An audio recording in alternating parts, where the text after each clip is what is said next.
Salut à tous et à toutes, on se retrouve pour une nouvelle vidéo. Alors à la suite de Daichi vs Snoot, on se trouve à la suite du tournoi du coup.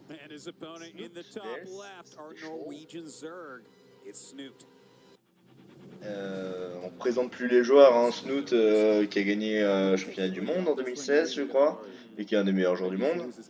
Zerg.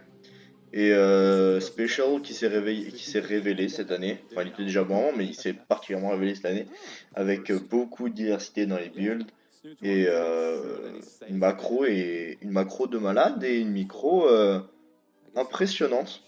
Donc un espèce de duel au sommet là entre ces deux joueurs. Un peu tôt parce que finalement on n'est pas très loin dans la pyramide de la compétition. Hatch first pour ah, je me demande s'il a pas pool avant. Si, il a pool. Pool puis hatch puis gaz pour Snoot. Et un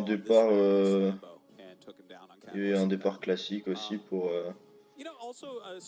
Special avec Rax Reaper tranquillement et un Scout ECV pour aller checker s'il n'y a pas un all-in.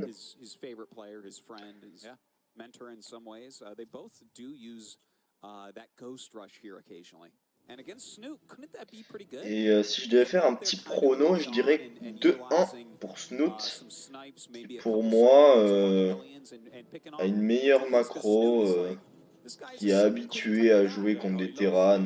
Ça ne le surprendrait pas de devoir défendre 2-3 Medivac sur des endroits différents. Et vraiment, quand il arrive à ce very late game, il est juste monstrueux. Et puis c'est un joueur qui en début de game fait beaucoup de queens, je l'ai déjà dit, et il défend tout avec ses queens, c'est monstrueux. Et ça lui permet de banquer, d'aller chercher beaucoup de drones. Et ça c'est très fort. Ici, Major qui va prendre un drone, je pense que Snoot va le transformer en... Ouais, très bien. Ouais. Excellente micro du joueur Zerg.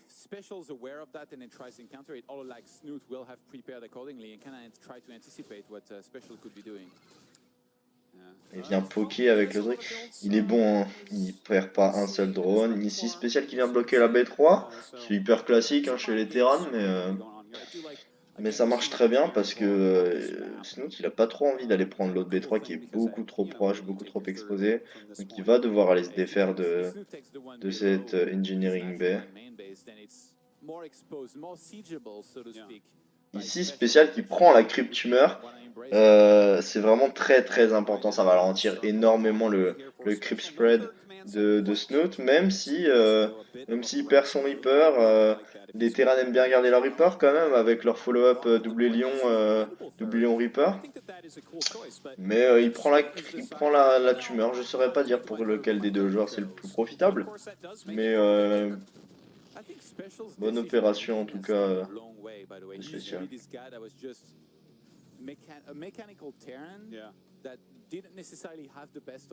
Et un corbeau qui sort. Alors ce sera sûrement pas pour la matrice d'interférence, vu les unités Zerg, déjà parce qu'elles sont pas mécaniques. Mais ce sera probablement pour la détection, pour aller nettoyer très rapidement ce creep spread. Ce que Daichi n'avait pas fait, la map était couverte de violet. Vers les 10 minutes, c'était scandaleux. Et ici, déjà un worker lead de la part de Snoot. Même si c'est que de 5, c'est quand même important de noter. Ici, Snoot qui vient scouter.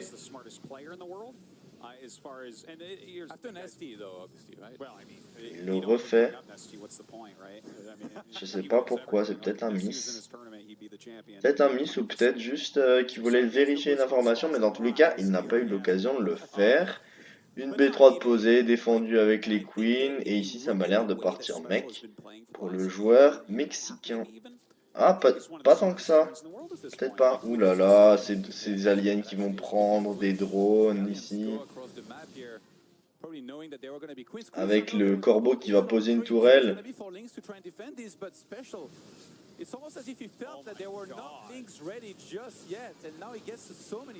Et il prend beaucoup de drones. Il a pris 10 drones au moins. Même s'il perd tous ses aliens, je je persiste à penser que c'était rentable pour le joueur mexicain. Là, on va se nous droner, hard droner juste derrière et il a raison. Finalement, ça va peut-être être un jeu... non, ça va être un jeu bioball parce qu'on voit le Steam. La deuxième facto, c'était peut-être juste pour les aliens, pour les tanks. Et ouais, on voit que Snoot remonte vite dans le compte de drone, mais il a quand même perdu énormément. Après, il a fait tomber la pression de début de game du joueur Terran. Donc pourquoi pas le corbeau ici qui attend de récupérer un peu d'énergie pour essayer d'aller mettre une petite tourelle derrière la ligne de minerai. Et on l'a vu, ça peut faire énormément de dégâts.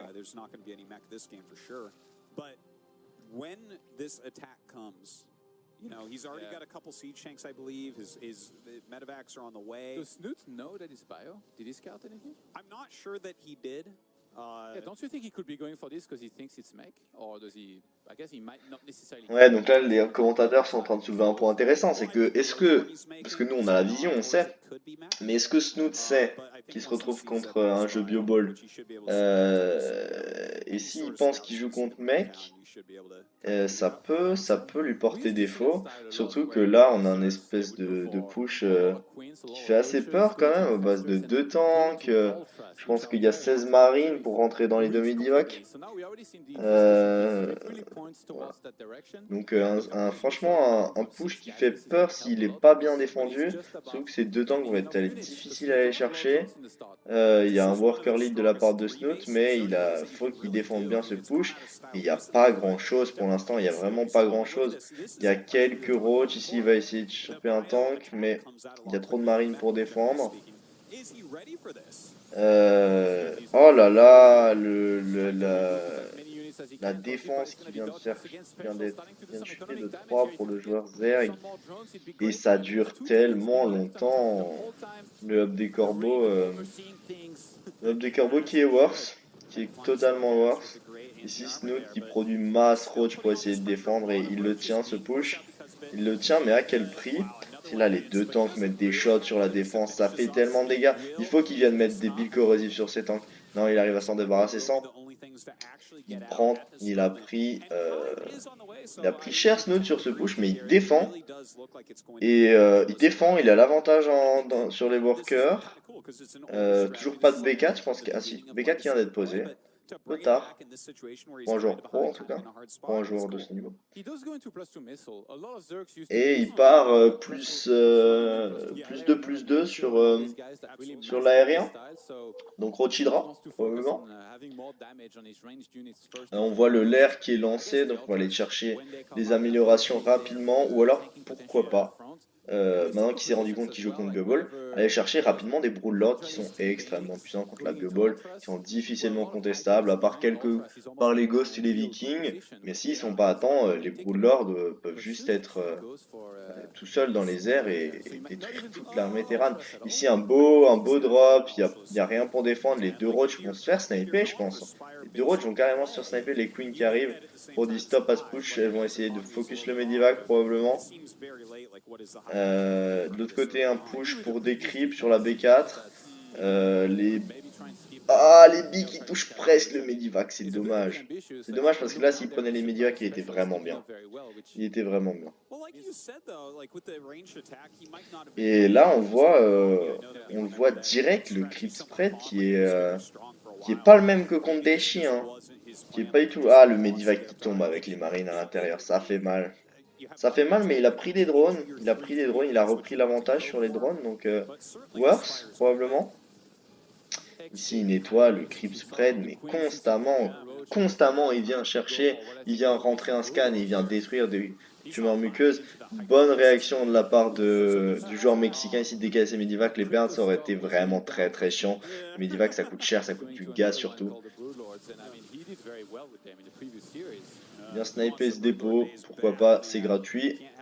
Et tout ce qui est gratuit, on prend. C'est pour ça, c'est ce qui fait de la value dans StarCraft. C'est pour ça que les Broodlords sont très très très forts. Parce que les Broodlings ne coûtent absolument rien. Là, un push quand même assez effrayant de la part du joueur mexicain. Ce Liberator qui va venir aller chercher une ligne de minerai. Un double Liberator. Ça, c'est quelque chose de classique de la part des Terran.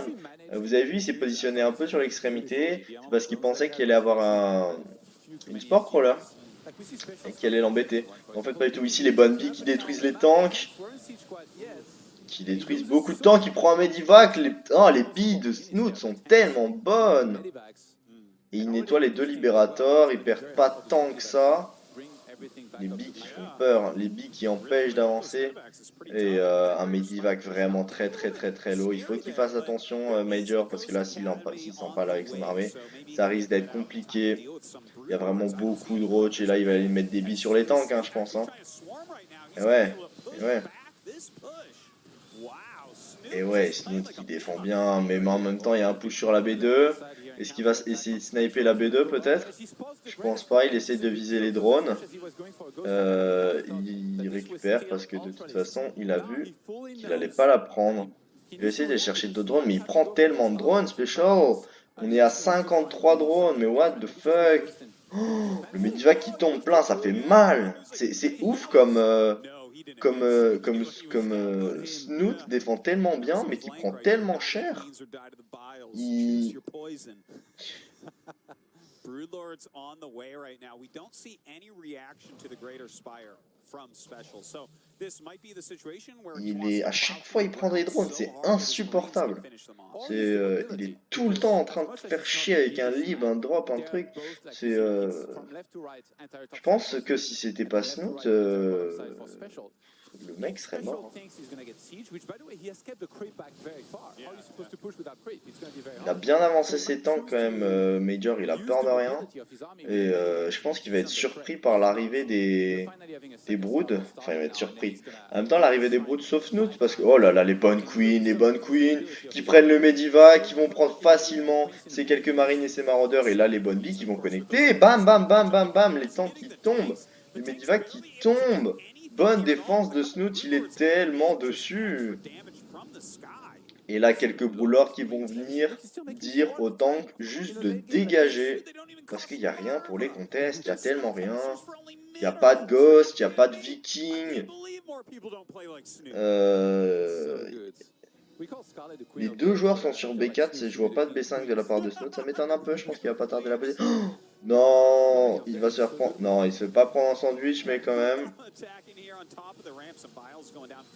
Mais quand même, prendre une fight en bas de rampe, c'est jamais une bonne situation.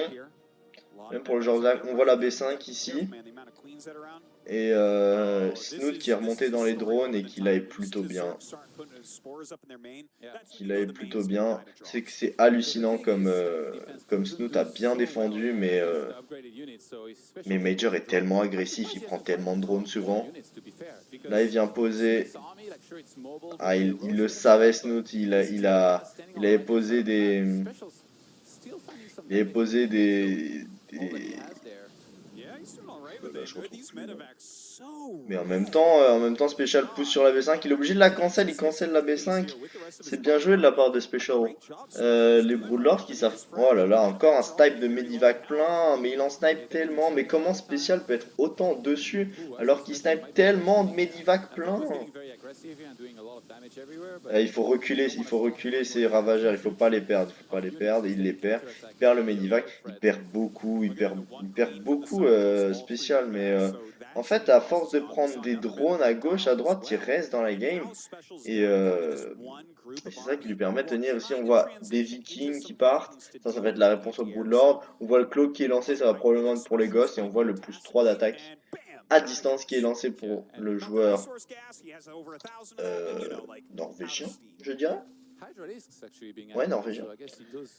Et l'amélioration des hydralisques aussi, on voit aussi la carapace. Est-ce que c'est la carapace aérienne ou est-ce que c'est la carapace tout court? J'en ai aucune idée. Je dirais que c'est la carapace tout court, mais ça m'étonne de voir que le plus 5 peut lancer maintenant. Et beaucoup de Broodlord en production. Mais il faut qu'il répande ce creep.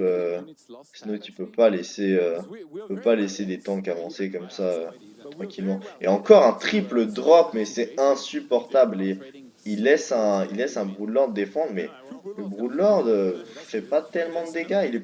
C'est pas un Broodlord pour défendre une base. Oh là là, mais ce push qui va peut-être prendre la B4. Oh là là, les Vikings qui viennent sniper le Broodlord, il n'y a rien, il n'y a que 3 Hydras pour le défendre, c'est beaucoup trop peu. Et ici, il va être obligé d'abandonner la B4. Spécial qui prend la B4, c'est hallucinant. C'est hallucinant, et ça, ça fait tellement mal pour le joueur Zer. Il n'a pas les thunes pour reposer des bases à l'infini. Là, les Hydras qui viennent sanctionner un peu les Vikings qui étaient partis chercher les Broodlords. Et ici, il est dans une bonne position, hein, Major, en venant de prendre la B4. Il a posé B5 tout à gauche, on le voit, il y a encore un Medivac qui part, qui va probablement aller à Ras la main. Au niveau des drones, Major, à force de prendre des drones, a repris le dessus. Il est tout le temps dessus, il est insupportable. Ici, un Ghost qui va aller peut-être chercher une nuke. C'est bizarre comme il court, il a un peu une tête de mongol. Il n'y a pas de détection.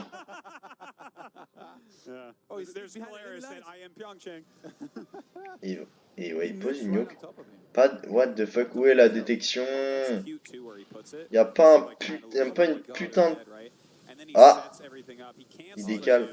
Oh putain. C'est tellement bien joué. Le mec met une nuke pour forcer le décal. Et il arrive, il push, il ferme la base.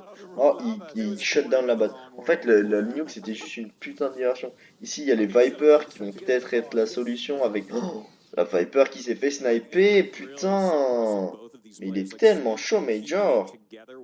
This game has been, and even it seems like he gained a lead momentarily there a couple times, but at this point, Special, like, look at the map right now. I mean, Snoot's creep spread is getting okay, but he doesn't have many bases. The tech transition that's coming through right now, Major est sur 6 bases, quoi. Alors que Snoot est sur une 2, 3, 4, 5 watts. Le joueur Terran a une base d'avance, c'est incroyable. C'est incroyable et c'est pas normal. À moins de prendre vraiment une belle fight, Snoot est vraiment derrière ici. Je pense qu'il va falloir des belles parasitic bombs de la part des Vipers. Il pourrait aussi, pourquoi pas, sortir quelques infestes pour essayer d'aller fungle les gosses qui viendraient s'avancer. Mais tout ça, ça coûte de l'argent. Et là, Snoot, il a besoin de tout ça. Hein. Il a besoin de rétablir une B5. Il a trop besoin de thunes pour tout, hein. Il a besoin de rétablir une B5, il aurait besoin de refaire quelques drones, hein. Il a que 56. C'est pas beaucoup, hein. On l'a connu monter facilement à 80, voire 90. Et non, ça par contre, cette base, elle se fera pas sniper. Ça. Il y a un moment, il faut pas abuser. Les Broodlords ici qui disent « Dégagez votre mère ». Ah, les petits marines et les petits maraudeurs qui font un peu trop les malins. Ici, un Medivac plein qui tombe. Encore. C'est hallucinant comment Major perd tellement de Medivac plein, mais est toujours devant. Et ici, juste les Broodlords qui sont incontestés. Ils sont où les Vikings? Ils sont où les Ghosts? Il prend bien, il prend des beaux trades là. Et encore un double drop qui va être tellement épuisant là. Ici juste la Queen qui sert à rien. Il va devoir aller défendre avec ses unités terrestres. Il va en profiter pour essayer d'aller chercher les Broodlords. Je vois un déplacement d'armée sur la droite, je sais pas ce que c'est. Est-ce qu'il va prendre la hatch? Il ramène le Medivac plein, c'est tellement bien joué. Non, il prend jamais la hatch. Il prend jamais cette hatch. Encore un Medivac plein, c'est tellement bien joué. Je me dis pas que... Putain, c'est Marines qui sont one, quoi. Ils ont genre 10 HP chacun. Et il prend des drones, putain, Snoot qui descend à 38 drones, c'est tellement bas, mon dieu. Après, la valeur d'asmé de Snoot est vraiment effrayante. Est-ce qu'il faudrait pas push maintenant? Poser tes bases et push. Même s'il y a des Vikings qui attendent à la maison pour punir des Broodlords qui avanceraient un peu trop loin. Mais là, il y a 2 tours de détection, il va voir venir le truc. Il y a un bon creep spread sur la gauche de la part de Snoot pour aller sniper cette B6 à long terme. Et là, il essaye d'établir une position avec ses Broodlords, avec des sporuleurs pour protéger l'entière, tout simplement. He lost a lot of drones. He said, you know what? I'm going to replace those with army. Look at the army supply, 146 to 118.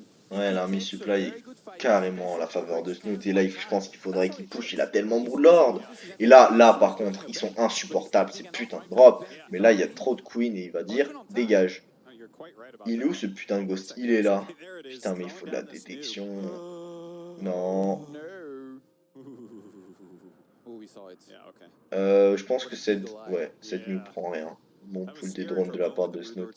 Il pensait qu'il était sur la gauche, mais en fait il était sur la droite. Et c'est vraiment... Et là il va se faire sniper. Faut pas déconner. Allez, dégage.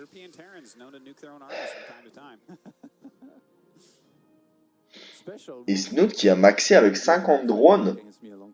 C'est ballsy. C'est ballsy. C'est-à-dire que c'est à lui de prendre des bons trades et pas l'inverse. Alors que d'habitude c'est plutôt...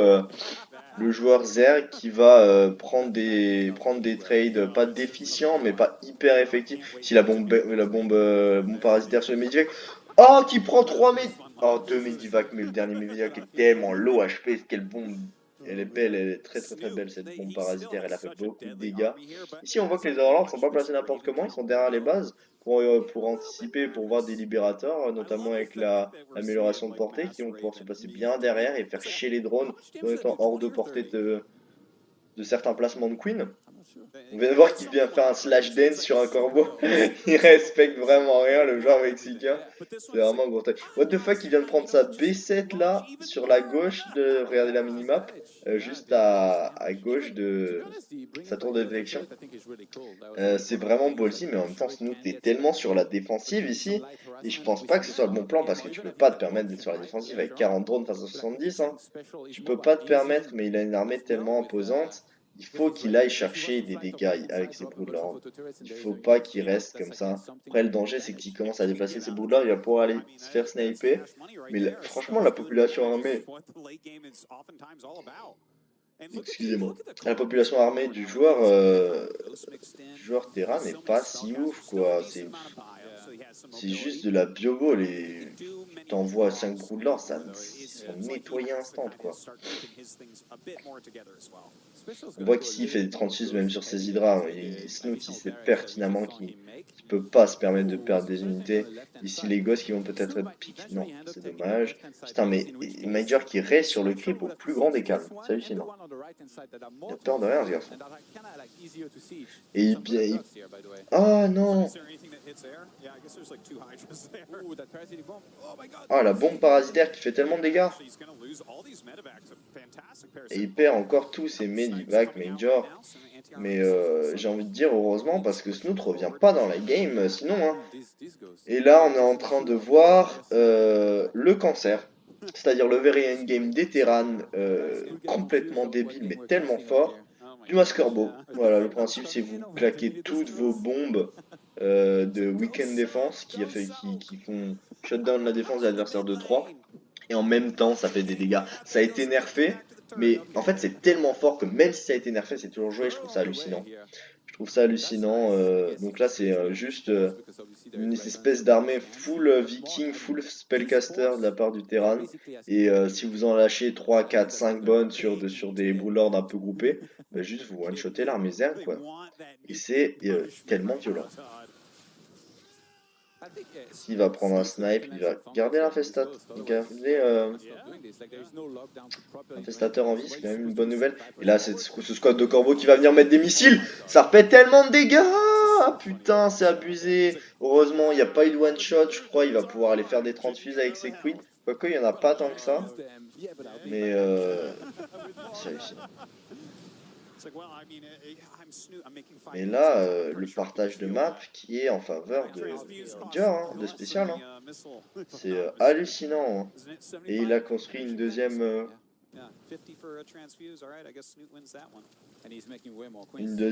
académie fantôme pour aller nuker encore plus. Donc ici la nuke qui permet juste de faire reculer les sporuleurs. C'est une nuke de placement, rien d'autre. Le gosse qui abducte ici. Ça coûte un peu cher peut-être, mais why not. Et il fait reculer les sporuleurs encore et encore pour avancer sa propre armée. He's one of those guys that plays so much and he's controlled this game and his attacks everywhere. Yeah. It's just been so good. Like all of these nukes, they're on points and he's slowly edging forward. Almost getting to that base. He's gaining ground with the nukes, but each nuke is killing like one creep tumor. Just to clear that up. Like et il envoie des SCV parce que il a besoin de pop. Il le sait. Et ça, c'est le move de manque de respect. Moi, je trouve qu'il manque de respect d'envoyer ses petits civils dans la gueule du loup, comme ça, et qu'il se fait sniper.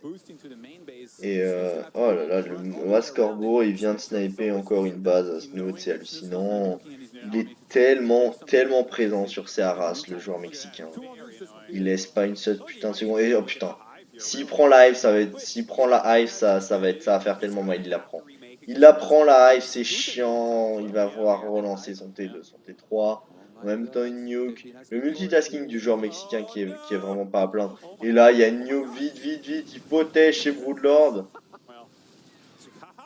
Et il la cancel, c'était juste un bait pour aller rentrer. Des bombes sur les Broodlords.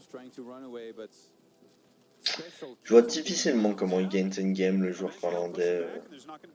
Ça va être compliqué, il faut vraiment qu'il prenne une fight de ouf, qu'il nettoie les corbeaux. Mais même là, on voit Spécial qui est en train de se construire une banque, même si c'est que du minerai. Ça va servir notamment sur les tourelles, par exemple, pour empêcher les Broodlords d'avancer tranquillement. Donc des défenses statiques, mais même des marines Medivac pour aller faire du harass, comme on l'a vu toute la game. Voilà, c'est important. Ici, bon positionnement un peu abusif des Israéliens qui vont pouvoir prendre un gaz. Pourquoi pas. C'est gratuit. Ici, putain, Major qui vient vouloir prendre la base. En haut, mais il respecte rien, ce joueur. Oh là là, mais que quelqu'un l'arrête. Mais où est le respect? Et il la laisse au-dessus, quoi. Disrespect de ouf. Ici, le corrupteur qui va venir chasser immédiatement le...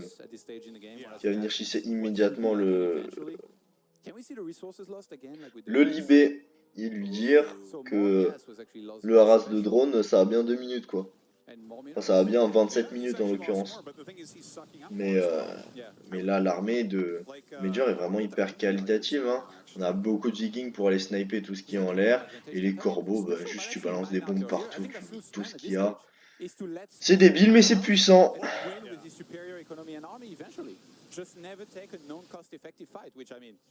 Et là, les deux joueurs qui commencent à constituer une banque et on voit qu'elle est plutôt en faveur de Spécial. Oh, les abducts sur les ghosts. C'est bien joué ça. Et par contre, faut pas qu'il lui laisse prendre cette base. Juste, faut qu'il dise non. Mais là, il y a tellement de... Putain, il y a tellement de R. Oh, il va sniper tout le coup, il va balancer des bombes. Bon, vraiment bon split de Snoot, mais je crois pas que ça va suffire. Il a tellement d'énergie sur les corbeaux. Le mec se permet de balancer tous ces trucs. Bon fungal, mais est-ce que ça suffira? Je crois pas, hein. Je crois pas, il prend pas beaucoup hein, là-dessus, hein, Snoot. Hein. Il prend pas beaucoup et il a perdu tellement de Broodlord. Putain, il est passé à 130 de pop. Et les nouveaux en valeur d'armée. Et il va réussir à établir cette base, l'insolent. Putain. Hallucinant. Et on voit ici toutes les tourelles, toutes les défenses statiques. Ça, c'est la dépense en minerai du joueur Terran. Et il a raison pour empêcher le harass de Broodlord. Et ici, tous ces corbeaux et tous ces vikings qui vont venir punir n'importe quelle avancée. Et ici, pour récupérer la domination aérienne, ça va être compliqué pour le joueur Zerg. Hein. Je pense qu'il faut qu'il fasse des hydras, mais sa banque ne lui permet pas de reprod. Hein. On a l'habitude de voir des Zerg qui font des trades peu efficients et qui reproduisent direct un 100 pop, on appelle ça 300 pop Zerg. Mais là, juste Snoot avec ses 45 drones, il a pas la banque pour se le permettre. Il vient de reposer sa B6, mais vraiment il est dans une position compliquée et il fait durer parce que c'est un excellent joueur et il sait que sur une prise de fight il peut peut-être renverser la game, mais sauf erreur de Major, ça va vraiment être hyper compliqué pour Snoot. Et là il prend les sporuleurs et même ça fait chier parce que sporuleurs c'est sans minerai. Est-ce qu'il peut vraiment se permettre de les perdre? Oh là là, les matrices d'interférence sur les vipères. Mais putain, mais il pense à tout ce petit Major. Bon là c'est quand même des missiles d'affaiblissement qui sont un peu jetés dans le vent, mais il peut se le permettre, il a la banque, et surtout c'est que de l'énergie quoi, donc c'est du temps. Ici on a vu juste avant que la B6 avait été snipée, juste par des putains de cyclones. Et là vraiment Snoot qui est pas dans une bonne position. Et je pense que ça va être l'affrontement final ici, il va y avoir des bombes et ça va être la fin de la game. Je pense que Snoot va pas tarder à tap out ici. Parce que Il a 60 de valeur d'armée, les coups ne font pas assez de dégâts. Il va se permettre avec ses petits cyclones d'aller nettoyer encore les sporuleurs. Vraiment Major qui est partout, belle game, belle macro. Et on pourrait croire que c'est une game principalement du late game, mais cette game elle s'est jouée dès le début quand il a pris des drones avec ses Hélions, quand il est allé sniper cette 4e base. Là, on se rend pas compte, mais le late game est tellement influencé par des actions punitives du début de game. Et Snoot ici défend très bien, mais pas assez face à Spécial qui est vraiment partout sur son race, avec des drops B1, B4, vraiment partout, le genre mexicain qui a un multitasking de folie, de complète folie. Mais Snoot a vraiment un late game de ouf, et on voit que même s'il était en retard, il était vraiment en retard hein, sur son late game, il a réussi à bien tenir, à prendre des belles fights, mais non, he was too behind, et il a pas pu tenir sur la longueur sur cette grande macro game. Bien joué aux deux joueurs quand même, et on espère que Snoot va mettre une petite fessée aux joueurs Terran, parce que déjà je suis Zerg, donc je suis pour le Zerg, et Snoot je le préfère, voilà.